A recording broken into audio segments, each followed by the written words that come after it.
Democrats, generally speaking, are so wary of their own prospects of winning the White House that it's not really possible to describe them now as giddy over Barack Obama's chances. Even confident is a little strong. It's more like they're holding their breath, trying to will the election to please happen sooner than 11 days from now, poring over the latest poll numbers and high-level Republican defections and, let's admit it, the embarrassing and inexplicable things coming out of the McCain campaign.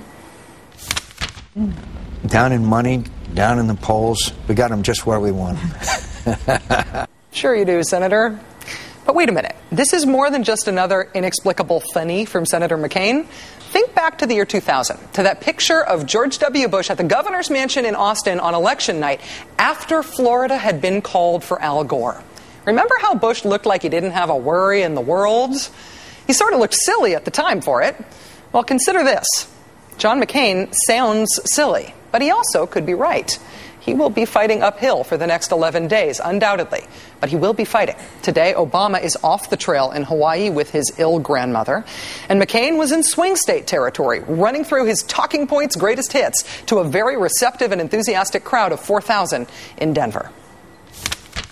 You know, Senator Obama may say he's trying to soak the rich, but it's the middle class who are going to get through the ringer, because a lot of his promised tax increases misses the target. He opposed the surge strategy. He still refuses to admit that it worked, and it's bringing us victory in Iraq and will bring us victory in Afghanistan. He said he would sit down unconditionally with the world's worst dictators. Needless to say, McCain still has some fight left in him. And if his final push through the swing states wins over some voters, say the undecideds in Colorado and the handful of other swing states that are currently in the toss-up column on the NBC News electoral map, then look what happens. Even if he doesn't win the coveted Pennsylvania, say he holds on to states that Republicans usually win. Say he holds on to Indiana, Virginia, North Carolina. Say he wins Nevada, Colorado, Missouri, Ohio, Florida. Not an impossible scenario, and one that would bring us a President McCain. Neither side should be coordinating its confetti drop for 11 p.m. on November 4th just yet. It's true that Obama's path to victory involves winning fewer swing states. But there are paths to a McCain victory, and McCain might just be on one of them. Here to do his very best to talk me down is Senator Ken Salazar from the great swing state of Colorado. Senator Salazar, thank you so much for joining us. It's my honor to be with you, Rachel. Thank you. Senator, we just saw clips from John McCain's speech today in Denver. 4,000 people turned out to hear him. The Denver Post said the crowd was, quote, the most enthusiastic of McCain's events in this area. Post also quoted lots of people attending that rally, echoing the accusation that Obama is a socialist. Do you get the sense that McCain is getting some late traction in your state?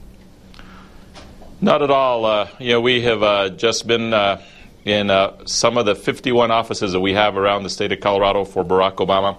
I've traveled through 34 communities across rural Colorado just in the last week, and there is great enthusiasm with crowds of hundreds of people coming out, working every precinct in every county and every community of Colorado. So I think we're in good shape. I think it's going to be a close election. Democrat has not won in Colorado since 1964. And so it's a big battle, but I think we're ahead, and I think our ground forces are superior. And at the end of the day, Colorado this time will deliver the 90 electoral votes to Barack Obama.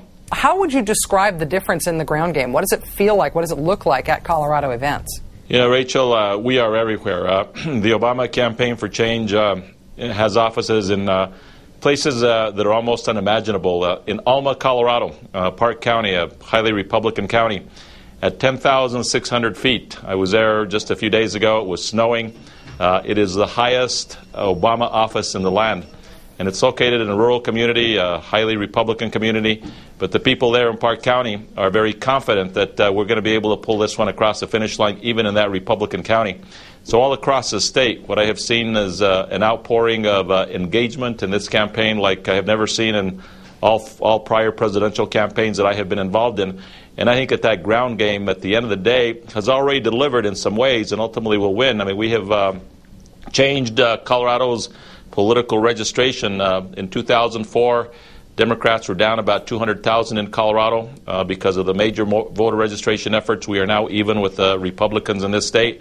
But everywhere that I go, even Republicans are telling me that they're ready for a change. They want a new direction for our country, and they believe that the plans that Senator Obama has put together talking about the issues is really the way to go.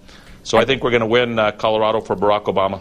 I know that early voting has been huge in Colorado this year, not just the increase in Democratic registrations as you described, but a huge number of people already voting. I think it's almost 1 in 5 Colorado voters have either early voted or voted by mail. Nearly half of all the registered voters in Colorado asked for early ballots this year.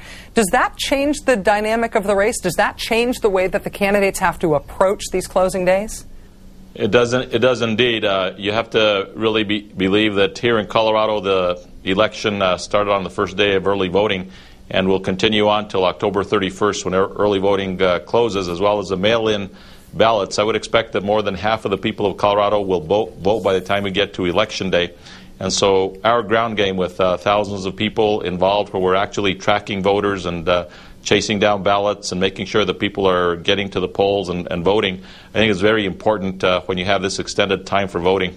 Senator Ken Salazar of Colorado, the first man to ever wear a cowboy hat while being interviewed on this show, and you wear it very well. Thank you so much for joining us, sir. It's nice of you to take the time.